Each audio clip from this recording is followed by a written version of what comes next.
교회 다니는 사람들 가운데 가장 민감하고 갈등하는 것이 11조 생활입니다.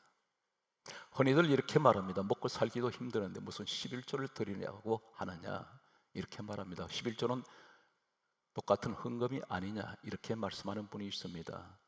말라기 3장 8절은 11조는 헌물과 다릅니다. 분명히 11조와 봉헌물 이렇게 구별되어 있습니다. 11조가 무엇일까요? 왜 하나님이 우리 형편이 어려운데 왜 11조를 드리라고 말씀하십니까? 기독교를 비판하는 사람들, 또 11조에 대해서 부정적인 생각을 가진 많은 이들은 이렇게 말합니다. 11조는 구약시대나 있었던 것이지 신약시대에 와서 은혜시대에는 이것이 폐지되었다, 이렇게 말하는 사람이 있습니다. 그리고 11조는 율법에서 시작된 것 아니냐, 율법 시대가 지금은 아니고 지금은 은혜 시대이고 예수님이 오시면서 한 번도 성경에는 11조를 드리라고 한 내용이 없지 않느냐, 이렇게 말하는 사람들이 있습니다. 과연 우리는 11조가 무엇인지를 정확하게 알아야 됩니다. 11조는 강요를 해서 드려지는 것이 아닙니다. 베드로전서 2장 8절은 하나님께서 이렇게 말씀하셨습니다. 말씀을 순종하지 아니하면 넘어지나니, 하나님께서 이렇게 정해 놓으셨다고 했습니다. 말씀대로 성경에 기록된 대로 하지 않으면 사람의 방법으로는 반드시 성공할 수가 없습니다. 이 세상 모든 주권은 하나님 다 쥐고 계시기 때문에 성경 66권은 디모데후서 3장 16절에 모든 성경은 하나님의 감동으로 기록이 되어 있습니다. 다시 말씀드려서 하나님께서 친히 성경은 1600년 동안, 구약은 약 1500년, 신약은 약 100년 동안 약 33명에서 많게는 학자들 사이에 견해가 다릅니다. 40명까지 각 시대에 1600년 동안 이 사람들이 장수가 다르고 태어난 지역이 다르고 국가가 다르고 언어가 다른 환경이 다른 곳에서 그들은 성령의 감동으로 하나님 지시를 받고 성경을 기록하게 되었습니다. 이 말씀 속에 11조는 신구약에 다 기록되고 있습니다.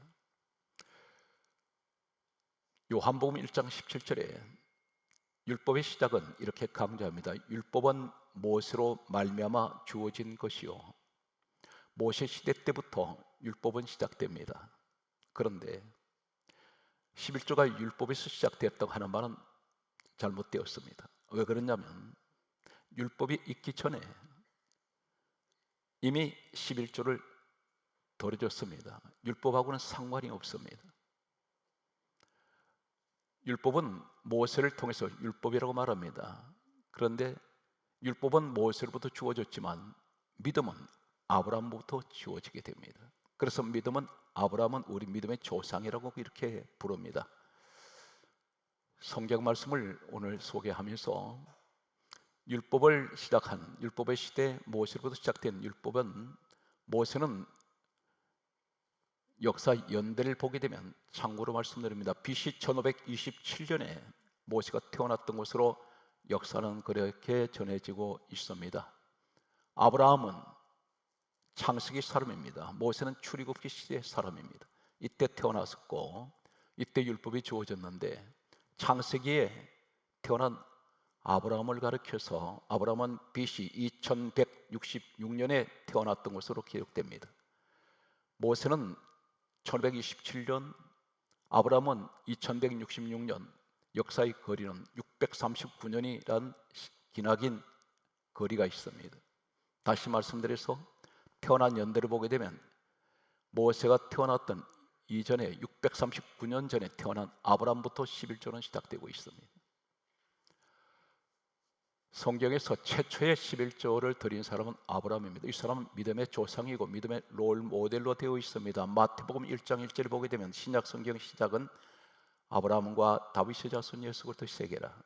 아브라함을 신약 성경 첫 시작이 아브라함부터 시작됩니다. 이것은 믿음의 사람으로부터 시작되고 있는 것을 말씀하고 있습니다. 창세기 14장 11절 말씀에 11조의 유래가 여기서부터 시작됩니다. 그 동기가 어떻게 해서 11조가 시작될까요?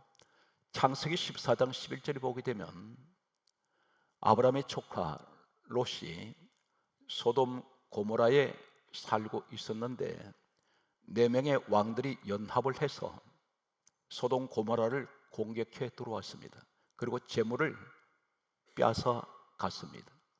창세기 14장 12절 말씀을 보게 되면 이렇게 기록합니다. 소돔에 거주하는 아브라함의 조카 롯이 사로잡혀 갔고 그리고 재물을 노력하여 갔다고 기록하고 있습니다. 4명의 왕들이 이 아브라함 조카 롯을 사로잡아 갔습니다. 포로로 잡아가고 그리고 재물들을 소돔 고모라의 모든 재물을 약탈해 갔습니다. 창세기 14장 13절 말씀을 보게 되면 아브라함이 이 소식을 접하게 됩니다. 바로 이 아브라함은 창세기 14장 14절 말씀을 보게 되면 집에서 길리고 훈련하는 318명을 거느리고 이 아브라함이 4명의 왕들을 뒤쫓아가서 성경이 이렇게 강조합니다. 빼앗긴 재물과 사로잡힌 롯과 그 식구들을 찾아왔더라 이렇게 기록하고 있습니다. 이때 창세기 14장 18절 말씀에는 이렇게 기록합니다. 살렘 왕 멜기세덱이 갑자기 등장하게 됩니다. 살렘 왕, 평화의 왕이라는 뜻입니다. 평강, 살렘이란 말은 평강, 평화라는 말인데 이 왕이 떡과 포도주를 손에 들고 나타나는데 이 사람이 누구냐면 성경에 이렇게 기록합니다. 그는 지극히 높으신 하나님의 제사장이었더라. 아브라함 시대는 족장 시대입니다. 제사장 제도가 없었습니다. 모세 시대부터 율법이 주어졌을 때 제사장 제도가 시작되는데 그런데 이 사람은 하나님의 지극히 높으신 제사장이라고 그렇게 말씀하고 있습니다. 그러면서 떡과 포도주를 들고 나타나서 아브라함을 축복을 하는데 어떻게 축복을 하느냐면 창세기 14장 19절에 이렇게 말씀합니다. 멜기세덱이 아브라함을 축복하여 성경이 축복했다고 말씀합니다. 그러면서 하는 말이 천지의 주제시요 지극히 높으신 하나님이여 아브라함에게 복을 주옵소서. 여기 19절에 축복과 복이라는 단어를 기억해 두시면 좋겠습니다. 그리고 떡과 포도주가 무엇이길래 그것을 가지고 축복을 합니다. 그러면서 창세기 14장 20절 말씀에 보게 되면 이렇게 기록합니다.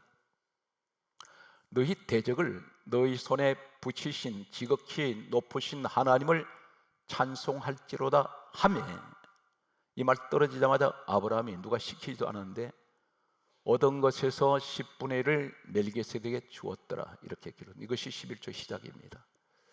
여기에 전제가 어떤 거죠? 떡과 포도주입니다. 떡과 포도주를 가지고 축복하고 복을 주며 그리고 너희 대적을 너 손에 붙이신 지극히 높으신 하나님을 찬송하라. 이 찬송이라는 단어에 주목하시면 좋겠습니다. 그리고 11조를 드리게 됩니다. 이것이 최초의 11조를 드린 장면입니다. 모세는 예수님이 땅에 오시기 전 약 1500년 전에 태어난 사람입니다. 정확하게 말씀드리면 BC 1450년에서 1400년 사이에 태어났던 이 모세 시대를 지나서 창세기는 모세가 기록을 했습니다. 모세가 기록한 책은 창세기, 출애굽기, 레위기, 민수기, 신명기 다소의 책을 하나님께서 시내산 꼭대기에서 모세를 불러 올리시고 40주야 하나님과 대면하시면서 떡도 물도 먹지도 않고 마시지도 않게 하시면서 말씀을 주셨습니다. 모세가 산에서 내려와서 기록한 것이 이 성경 모세 오경이라고 부르는 5권의 책을 말씀합니다. 그런데 모세 시대부터 약 1500년이 흐른 후에 이 멜기세덱에 관해서 히브리서 7장 1절에 예수님이 이 땅에 오시고 난 후에 씌어진 신약 성경 히브리서 7장 1절에 이렇게 기록하고 있습니다. 멜기세덱은 살렘 왕이요 똑같은 구약의 말씀 그대로 옮겨오고 있습니다. 그런 살렘 왕이며 지극히 높으신 하나님의 제사장이었더라 그렇게 기록하시면서 성경에 이렇게 강조하고 있습니다. 히브리서 7장 2절에 3가지를 말씀합니다. 그는 의의 왕 그리고 살렘 왕, 평강의 왕. 왕이 동시에 제사장입니다. 전 성경에서 어느 왕도 제사장을 같이 겸한 왕은 없습니다. 이 사람이 누구일까요? 구체적으로 성경은 히브리서 7장 3절에 멜기세덱이라는 하나님 앞에 하나님 지극히 높으신 하나님 제사장이라고 하는 이 사람, 창세기 14장 11절 이하에 아브라함에게 나타났던 이 사람은 예수님 이 땅에 오시기 전 아브라함 시대로 따지면 약 2000년 전에 나타난 멜기세덱이 히브리서 7장에 등장하고 있습니다. 이 사람을 가리켜 히브리서 7장 3절은 이렇게 말씀합니다. 그는 아버지가 없고 어머니도 없고 족보도 없고 시작한 날도 없고 생명의 끝도 없어 하나님 아들을 닮아서 항상 제사장으로 있느니라. 성경이 정확하게 이렇게 기록합니다. 한 가지, 그런 사람이 아니라는 것입니다. 아버지가 없습니다. 어머니가 없습니다. 사람은 누구나 다 나를 낳아준 아버지가 있고 어머니가 있습니다. 근데 이 사람은 사람이 아닙니다. 그런 신입니다. 그리고 족보가 없다는 것은 혈통이 없다는 것입니다. 어느 가문의 혈통이 아니라는 것입니다. 그리고 시작한 날이 없습니다. 그는 누가 만들어서 태어난 사람이 아니라는 것입니다. 생명의 끝이 없다 있습니다. 영원에서 영원까지 있는 분이라는 것입니다. 그러면서 하나님 아들과 닮았다 있습니다. 바로 우리 예수님을 닮았다고 말씀합니다. 이 성경을 어떻게 보아야 됩니까? 예수님이 오셨습니다. 오셔서 성경을 왜 기록한 비밀을 말씀하시는데, 전 성경 66권에 관해서 너는 어떻게 읽고 있느냐? 성경을 수백도 수천독을 했느냐? 그런데 진리가 깨달아지지 않으면 그건 헛된 수고라고 말씀하시는 내용이 있습니다. 요한복음 5장 39절에 예수님이 친히 말씀하시기를 이 성경은 내게 대하여 증언하는 것이다. 예수님 이야기라는 것입니다. 전 성경이. 멜기세덱 이야기 속에 예수님의 이야기가 있습니다. 그렇다면 11조와 예수 그리스도, 11조와 떡과 포도주, 다시 말씀은 십자가와 11조, 오늘 이런 부제가 되겠습니다. 이 멜기세덱은 하나님 아들과 닮았다 있습니다. 그리고 성경 말씀은 항상 제사장으로 있느니, 항상이라는 말은 성경 원어를 잠깐 소개하겠습니다. 헬라어로 이 신약 성경은 전체가 기록되어 있습니다. 헬라어에서 원문에서 각국어로 번역이 되었는데, 여기는 DNA 캐스입니다. DNA 캐스란 말이 히브리서 7장 3절에 항상 제사장으로 있느니, 항상이란 말이 DNA 캐스, 이 말이 어떤 똑같은 DNA 캐스라는 헬라를 사용하고 있냐면 히브리서 10장 14절에 영원히, 이 말이 DNA 캐스입니다. 똑같은 단어입니다. 그렇다면 영원히 제사장으로 계신다 했는데, 바로 이 멜기세덱은 하나님 아들과 닮았다, 이 말은 성경이 이렇게 강조합니다. 멜기세덱을 통해서 예수님이 오시는데 성경 강조하기를 이렇게 기록합니다. 히브리서 6장 20절에 말씀하시기를 예수께서는 멜기세덱의 반차를 따라서 영원히 제사장이 되시느니라, 이렇게 말씀합니다. 반차를 따라서, 그 계열을 통하여, 계통을 통하여 멜기세덱을 통해서 오시는 예수 그리스도, 구약은 전부가 이 땅에 오신 예수 그리스도를 예표하는 사건입니다. 모형적인 사건입니다. 예언적인 사건입니다. 우리 예수님은 시작한 날도 끝도 없습니다. 영원에서 영원까지 계시는 분입니다.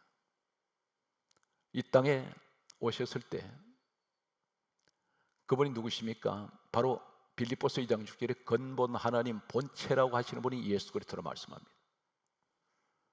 오늘 여기에서 중요한 내용은, 그렇다면 떡과 포도주가 무엇입니까?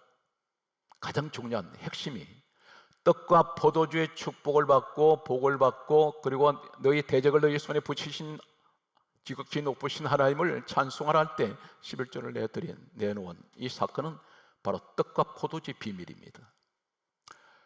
성경엔 분명히 요한복음 5장 39절에 예수님께서 말씀하시길 이 성경은 내게 대하여 증언하는 것이고, 요한복음 5장 46절에 모세가 기록한 이 창세기 속의 멜기세덱 사건, 동일하게 하시는 말씀은 모세는 내게 대하여 기록했다. 참고로 더 소개하겠습니다.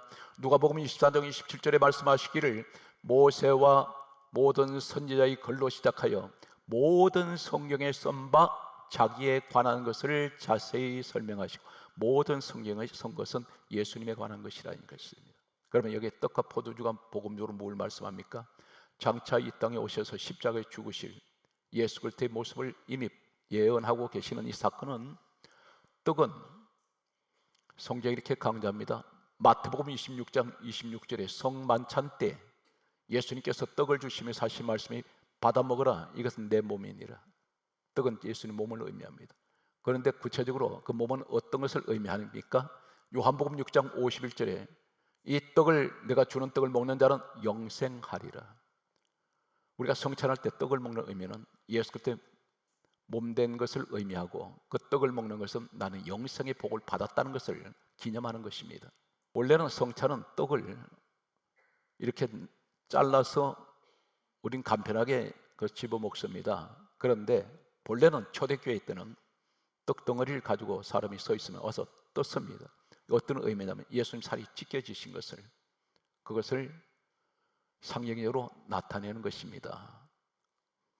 다시 말해서 떡의 축복을 받았습니다. 아브라함이. 그가 누굽니까? 믿음의 조상입니다. 율법의 사람이 아닙니다.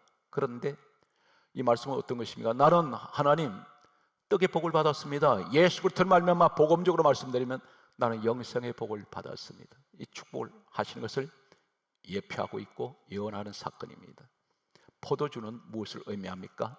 마태복음 26장 27절에서 28절에 예수님께서 말씀하셨습니다. 포도주를 주시면서 하시는 말씀이 받아 마시라, 이것은 죄 사함을 얻게 하려고 흘리는 바 나의 피, 곧 언약의 피라. 예수 피를 말합니다. 그래서 성찬할 때 포도주 마십니다. 이것은 무슨 말입니까? 나는 예수 그리스도로 말미암아 예수 피로 죄 사함 받았습니다. 그래서 이것을 기념하는 것입니다. 잊지 않기 위해서. 이해가 되십니까? 그래서 11조 내놓습니다. 오늘 사람 분들은 11조 드리고 안 드리면 본인 자유입니다. 그런데 강조했습니다. 강요해서 드리면 안 됩니다.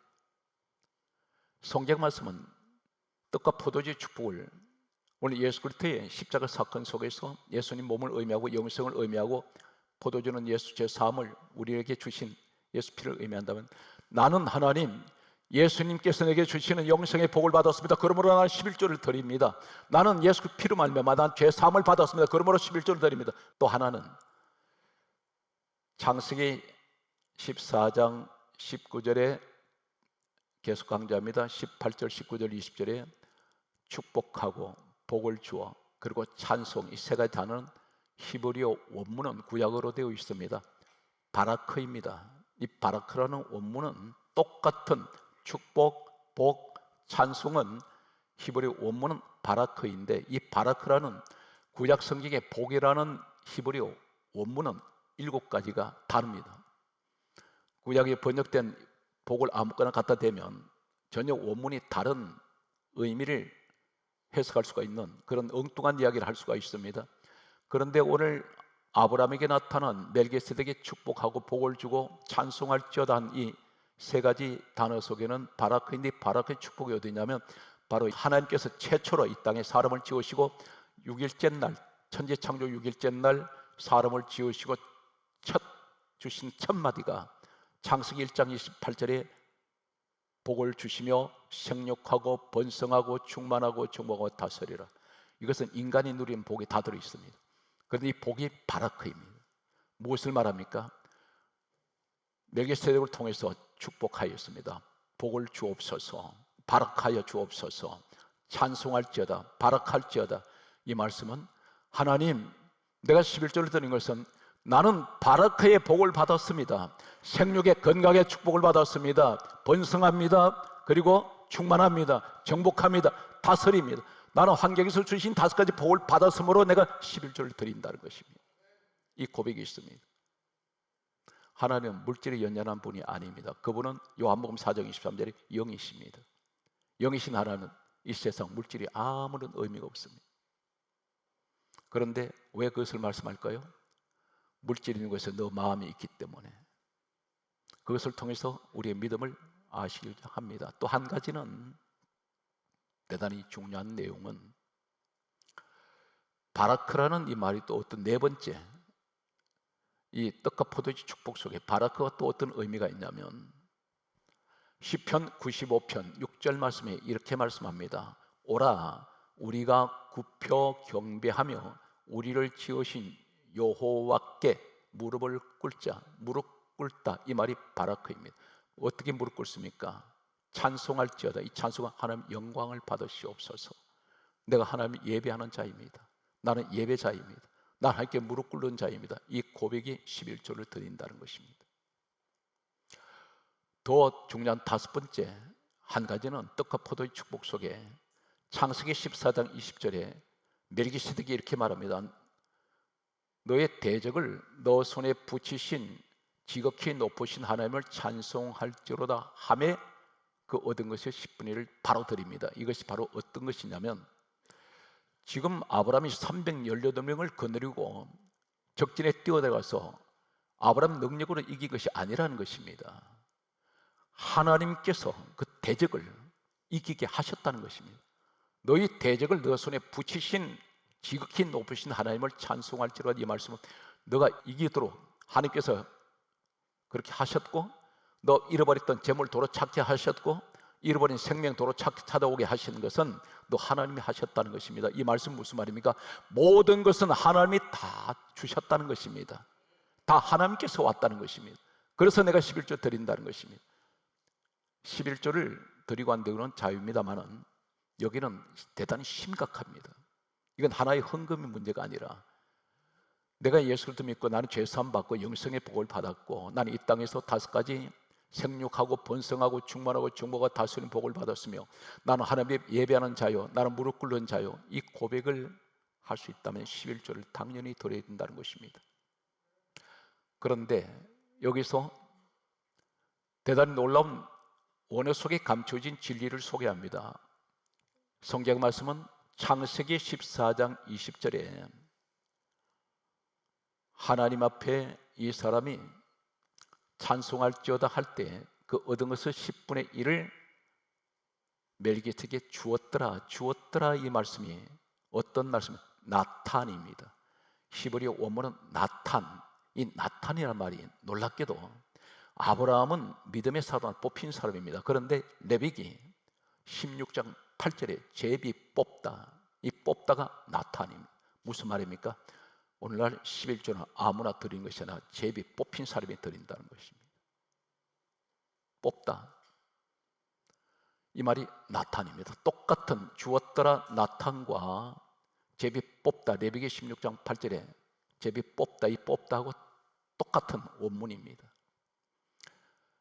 여호수아 20장 8절에 구별하다.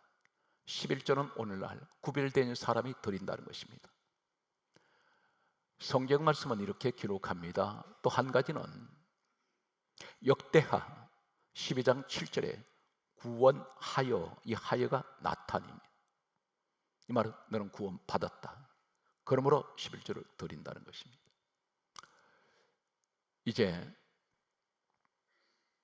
가장 민감한 내용이 뭐냐면 예수님께서 11조를 드리라고 한 적이 없다. 이렇게 말합니다. 성경 말씀을 소개합니다. 신약으로 옮겨가겠습니다.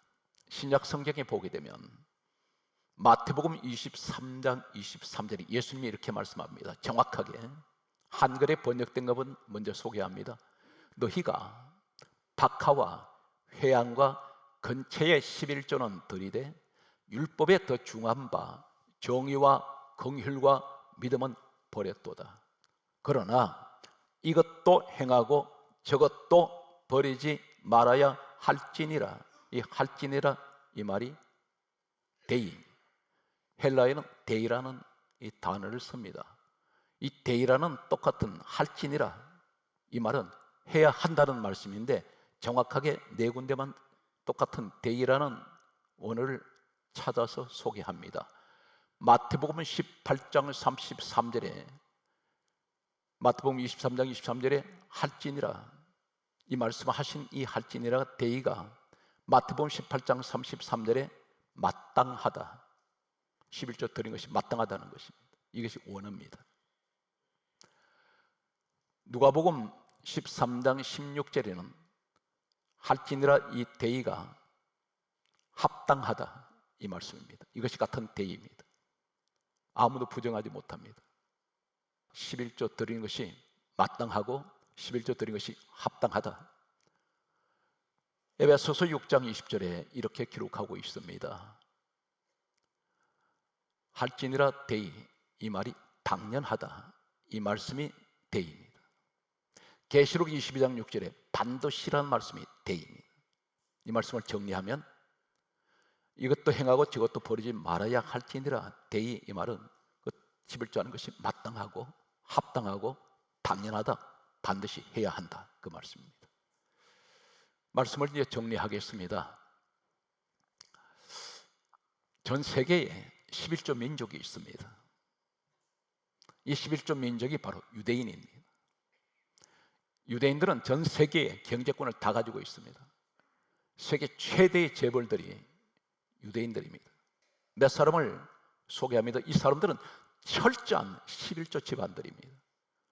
부모님들이 철저하게 11조 생활을 통해서 자식들이 복을 받는데, 우선 구글 세계 억만장자 설립자 레리 페이지, 이 사람이 바로 유대인인데 철저한 11조를 드립니다. 어마어마한 11조를 드립니다. 세계적인 대기업입니다. 마이크로소프트 설립자 빌 게이츠가 있습니다. 이 집안은 철저한 11조 집안입니다. 이 빌 게이츠는 11조 드리는 것으로 유명합니다. 자신의 자산이 얼마인지 계산도 할 수 없을 만큼 많은 재력가입니다. 페이스북 설립자가 있습니다. 마크 주크버크, 이 사람이 유대인인데 그 부모님은 철저하게 11조 생활을 했던 사람들입니다. 세계적인 금융 그룹이 있습니다. 골드만삭스, 그게 마커스 골드만이라는 회장이 유대인입니다.